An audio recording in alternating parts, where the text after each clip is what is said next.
Bonsoir à tous, bienvenue à ce rendez-vous de l'actualité sur Esaü TV. Voici le sommaire. Des artistes comme Angélique Kidjo, ambassadrice internationale de l'UNICEF, et bien d'autres s'engagent contre le mariage des enfants dans le cadre de la campagne de tolérance zéro au mariage des enfants. Ils ont procédé ce jour au lancement d'un clip vidéo. Les acteurs du monde agricole passent au peigne fin les réalités de leur secteur à travers la revue de performance du secteur agricole au titre de l'année 2016. Le point des travaux dans cette édition. La deuxième édition de la foire estudiantine de marketing et action commerciale FESMAC continue. Vous aurez dans ce journal l'objectif visé par les étudiants de l'ENIAM en organisant la dite foire. À nouveau, bonsoir. 9 artistes, une chanson, c'est le titre du vidéoclip lancé ce jour, jeudi 13 juillet 2017 dans la salle polyvalente Blue Zone à Cotonou. Cette chanson est la preuve de l'engagement de ces artistes dans le cadre de la campagne Tolérance Zéro au mariage des enfants. Une campagne pour mettre fin aux violences faites aux enfants et au mariage forcé. Suivez un extrait de cette vidéo.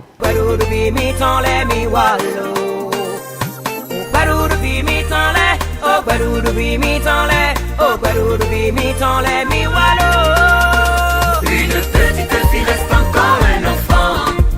Elle ne peut être une mère ou une épouse. Laissons-la grandir pour qu'elle vive une vie épanouie. Disons non, disons non, disons non au mariage des enfants.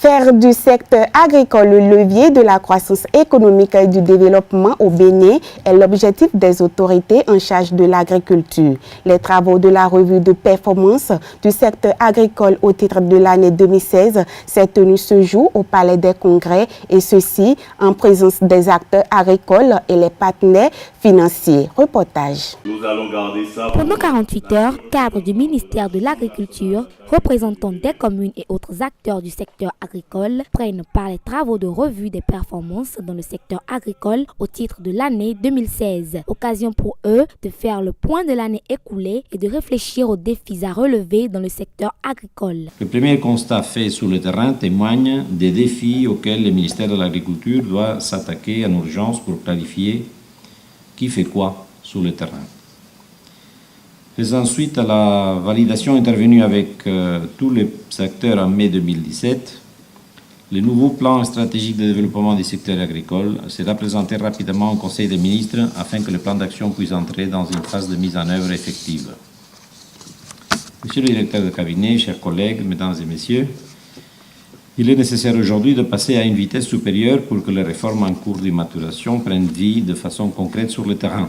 La revue du secteur agricole n'a de sens que si elle permet de trouver des solutions concrètes aux problèmes qui se posent tous les jours aux producteurs et productrices agricoles dans leur milieu.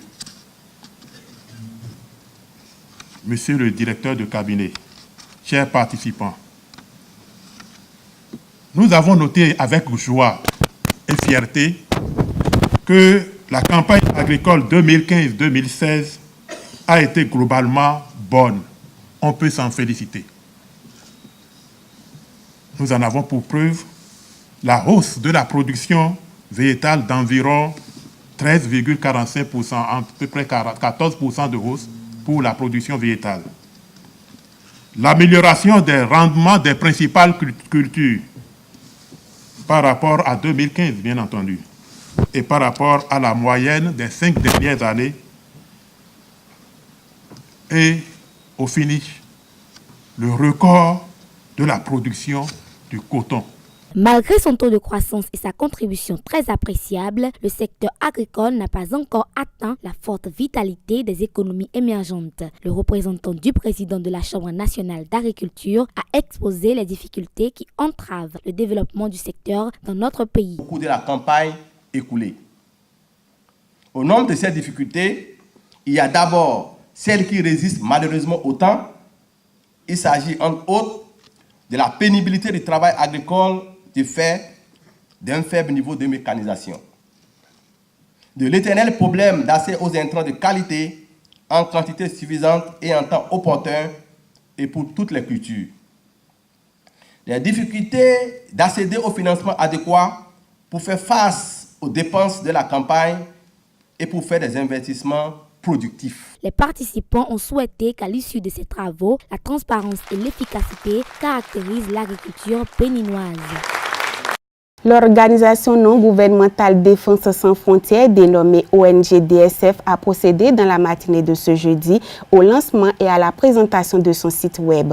Devant les professionnels des médias et face à de nombreux invités de marque et ONG intervenant dans le secteur pénitentiaire, c'était l'occasion pour l'ONG DSF de présenter son rapport à l'issue de sa tournée effectuée dans toutes les prisons du Bénin. On écoute la présidente de la dite ONG, Christelle Rondonbo, pour plus d'explications. Aujourd'hui, nous sommes à une activité importante de notre structure, à savoir donc le lancement du site internet, puisque le site internet fait partie donc des instruments qui permettent à une organisation de se crédibiliser et de permettre donc aux uns aux autres d'avoir accès aux activités, d'avoir accès aux missions, aux objectifs de l'ONG. Et donc c'est ça que nous avons fait ce matin, montrer aux uns aux autres que nous sommes présents à travers donc nos objectifs entre autres bien entendu accompagner l'État, accompagner les institutions et structures qui luttent pour l'amélioration des conditions de détention dans notre pays. Rendre visibles les activités du SNAT et du Trésor public, tel est l'objectif visé par le syndicat national des agents de la trésorerie du Bénin qui a procédé ce jeudi au lancement officiel du premier numéro de son magazine dénommé Le Trésorier au Trésor public de Cotonou. Esaü TV y était et voici le compte rendu. Créé le 10 janvier 1961, le syndicat national des agents de la trésorerie du Dahomey, d'alors devenu syndicat national des agents de la trésorerie du Bénin, en application du plan d'action 2017, a procédé au lancement de la toute première parution de son magazine, Le Trésorier du SNATB. Désormais, le SNATB mettra la transparence dans toutes les actions du Trésor public. L'honneur me revient ce jour, jeudi 13 juillet 2017, de prendre la parole dans cette salle historique de la DGTCP qui est la coupole. La cérémonie qui nous réunit ici, comme vous le savez, est le lancement du premier numéro du magazine du Trésor, du SNATB, dénommé Le Trésorier. Un roi d'Abomey, devant son incapacité de réprimer l'expropriation et l'occupation sauvage de la terre ou des terres de ses aïeux par le colon blanc, déclarait ceci: un jour viendra, un enfant s'y opposera.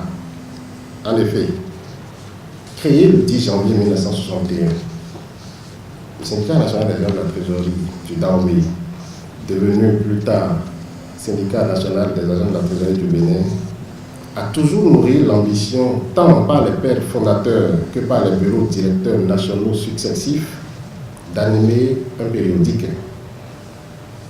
La nuit a été si longue, mais le jour s'est enfin levé.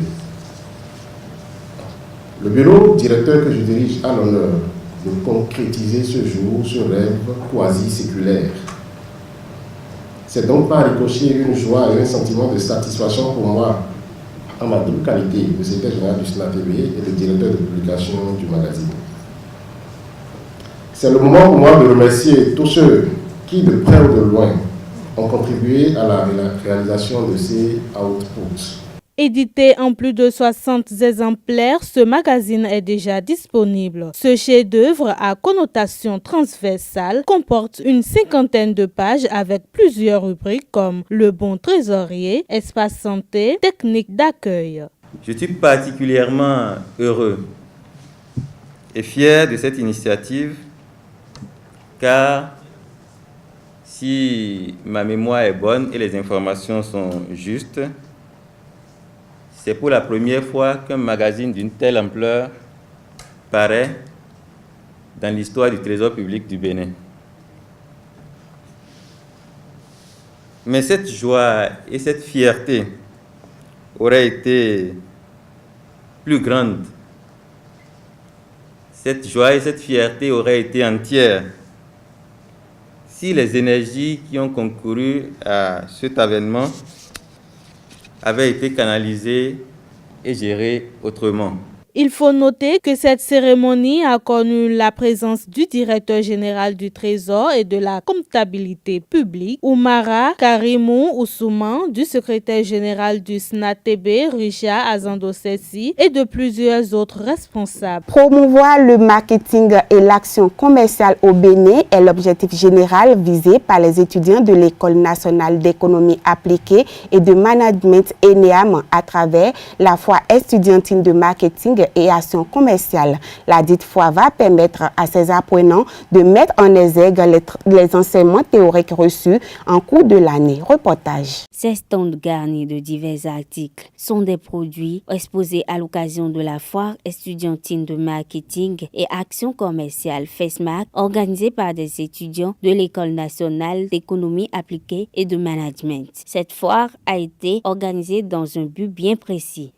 Cette foire est organisée d'abord parce que nous sommes des commerciaux, nous faisons du marketing et nous voulons également acquérir l'expérience du terrain, c'est-à-dire mettre en pratique un peu tout ce que nous avons comme enseignement à l'École nationale d'économie appliquée et de management. C'était quelque chose de grandiose, on ne s'entendait pas à cela. Parce que depuis le lundi, on reçoit les félicitations de maintes personnes, même les personnes qui n'ont pas eu la chance de participer cette fois. Ils promettent déjà que la prochaine édition, ils seront sûrement là. Ils ne vont pas manquer l'occasion, ils seront là. Ce que je dirais tout simplement, c'est que ici, vous allez constater que ce n'est pas simplement des étudiants qui sont en train de vendre, c'est des entreprises que nous avons amenées sur le terrain, c'est-à-dire des représentants d'entreprises. Il y a des entreprises, des industries, des entreprises commerciales qui nous ont envoyé leurs représentants. Et concernant l'achat, c'est tout le monde qui achète ici. Vous allez constater qu'il y a des gens qui sont des étudiants qui passent acheter et même la population environnante. Tous ceux qui sont dans la zone de Bégamé et Cotonou viennent acheter. Et même en dehors de ça, il y a des gens qui ont quitté Calavi et il y a Godomé, comme ça, ils ont dit qu'ils ont appris quelque chose à l'ENEAM. Ils sont passés acheter parce que les produits sont à un prix vraiment promotionnel. De jeunes étudiants qui participent à la bonne marche du FESMAC ont expliqué comment se déroulent les activités. Ils n'ont pas manqué de donner aussi leurs appréciations par rapport à l'ambiance qui règne sur les lieux. Les prix ne sont pas si grands en fait, donc ceux qui sont vraiment intéressés font la réservation ou bien achètent sur place en même temps pour l'amener à la maison, puis tout quoi, mais ça va.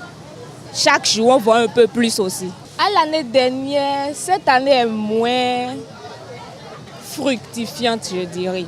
Parce qu'il n'y a pas assez de visiteurs. Et puis les visiteurs sont souvent des jeunes qui préfèrent acheter les bijoux plutôt que les produits naturels. Donc les grandes personnes, ils viennent seulement un par un visiter. Ceux qui sont venus pour acheter achètent un, deux, repartent aussi. Et moi, je suis satisfait. Ça m'a permis d'acquérir un peu d'expérience en matière de vente commerciale. Je n'avais aucune expérience avant. Mais par rapport à cette fois, j'ai eu un peu d'expérience. Déjà, on est marketeur d'origine, que ce soit marketing et action commerciale ou gestion commerciale.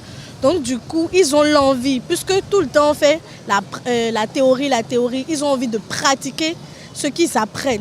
Donc du coup, on n'a pas eu du mal à les mobiliser. Ils se sont inscrits volontairement. En plus de ça, nous allons leur donner un certificat qui atteste qu'ils ont participé à la foire et qui sera signé par les entreprises pour lesquelles ils travaillent. Une soirée de gala prévue pour ce samedi marquera la fin de cette foire. Mesdames et messieurs, c'est la fin de ce journal. Merci de votre aimable attention et portez-vous bien.